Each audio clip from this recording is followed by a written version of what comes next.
Hey, how you doing? Want to do a quick comment on some Sam Harris that I was reading. Okay, so yeah, I want to make a point here.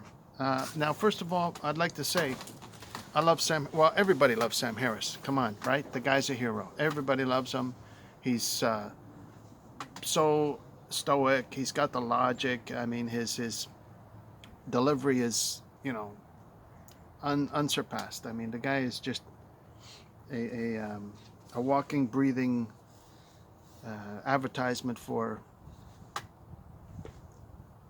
the strength of the intellect, if you want to call it that. Everybody knows that. I know he's got a ton of fans. Okay, so that's my intro. I know that Sam Harris is a, I'm sure he's a wonderful human being. Blah blah blah blah blah. But I got a few issues here. Page 56, chapter 2. He comes to the conclusion that he says he's talking about consciousness. The mystery of consciousness is the name of the chapter, right?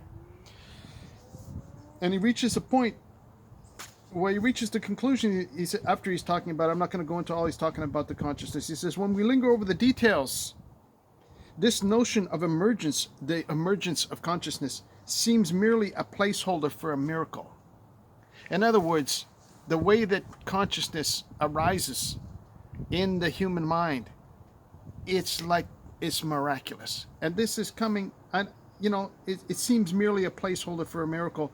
He doesn't want to use the term miracle, but what else has he got to use? He used the word. I didn't use it. He brought it up.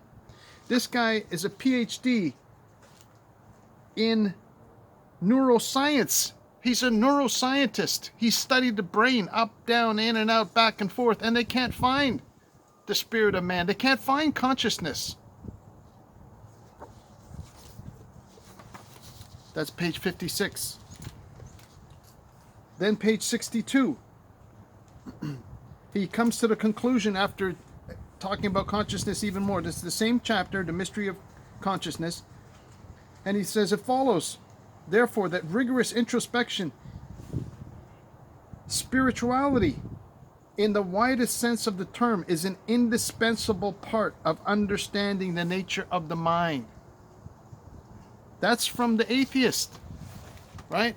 That's from Sam Harris, the guy that doesn't believe in God. He says that spirituality, in the widest sense of the term, is an indispensable part of understanding the nature of the mind. And this is from a guy who said earlier, remember back in my last video, chapter 2, when I quoted Aldous Huxley there, the previous video, he said that Christianity presents almost a perfect impediment to understanding the mind. What a liar. The things he's talking about are in the Bible. Right? Genesis, God breathed into man the breath of life. He talked about breath, the breath of life, right? And Ezekiel, the army that came together, it was just flesh and bones. But then he said, speak unto the wind and let the breath of the wind come into them. Then it'll have life. Those are a couple of examples, but not really that excellent. The main example is from the book of James, right? What does it say? The body without the spirit is dead. You know the phrase, faith without works is dead? Well, right before that, in James, it says, the body without the spirit is dead. That statement from James matches up to what he's saying here. He's saying that there has to be some type of spirituality. It's indispensable part of understanding the nature of the mind, of what the mind is. There's something spiritual about it. And again, he's basically saying this is it's like miraculous. He says, when we're thinking about the details, this notion of emergence, it seems like it's a miracle. That's essentially what he's saying. I'm paraphrasing his sentence, but that's what he's saying. This is from Sam Harris, the atheist in neuroscience. And then previously he says, oh no, the Bible is a barrier to understanding the mind. Now the book of James is a very interesting book because I have a personal belief about it that except for the greeting, except for the beginning of that book, I believe that that is a transcription of the words of Christ. That is my personal belief. There's no doctrine that says that. You won't find that in any commentaries or anything. But I'm just saying, I had an experience in the spirit realm, and I had a revelation. Take it for what it's worth. And in James, it says, the body without the spirit is dead. And there's testimonies of that as well. People have seen people pass away, and they said as soon as that last breath, the breath goes, it's like, it's as if the spirit goes with the breath out of the person, and that when that's gone, it's like that's it, they're dead. I heard a first-hand testimony of somebody that witnessed a drug overdose, and the guy died, and they said that's what it was like. It's just like his breath got sucked out of him, and the spirit was gone. He was dead. So that is an anecdote. It's anecdotal evidence, but it is evidence correlating to Scripture that says the body without the spirit is dead. And this correlates to what Sam Harris is saying about the mind and the spirit and the nature of the mind. He says it has to be some type of spiritual aspect to it in the widest sense of the term, he says. So he's being actually quite generous. So, I mean, I really respect Sam Harris. Sometimes the guy is brilliant, obviously. And sometimes he comes up with some really excellent stuff. But sometimes he can absolutely contradict himself. And sometimes he goes out of his way to prod Catholicism, to prod Jesus Christ in particular. He goes out of his way, right? He says, look at this as a contradiction. Go straight back to page 32, and it says, educated people no longer have a right to any form of spiritual provincialism.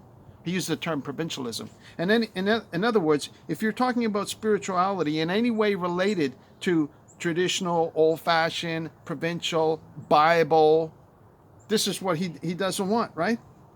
And again, page 44. Look at what he says. Out of the blue, he says, it lends absolutely no credence to the claim that Jesus was the Son of God, or even that God exists. He always goes back to, he always has to get back and do a dig, do a nasty dig, with no basis for it, when his own words are confirming, essentially confirming what we're taught from Scripture. And I'm not a big Bible person. I follow the Gospel of John. So what else? That's it. That's all I wanted to say today. I'm just, I'm going through it, and and I'm sure that there's good stuff. I mean, he's got us. And for a guy that says in his other work, End of Faith, we should get rid of all religion. It's all bad, right? And then he's going gaga over Buddhism. He's got to justify the years and months and weeks that he spent sitting on a mountaintop doing Buddhist meditation. He's got to support that. Now, I don't know how much of his demeanor has benefited from his meditation studies, or was he just naturally like that? He naturally had excellent control of his temper, of his demeanor. Like I said, he's very he's like a rock, you listen to him talk, and he's the same in every interview he does. He's always solid, right? And I'm sure a lot of that can be attributed to the benefits of his Buddhist teachings and study that he is absorbed and that he's practiced himself. But for the amount of time that he spent doing that, he's got to justify that. And so he latches on to Buddhism as something that's just, so marvelous and understanding the human mind. Well, for him, yes, it was. So why can't he give a little bit of space to maybe another religion like Christianity?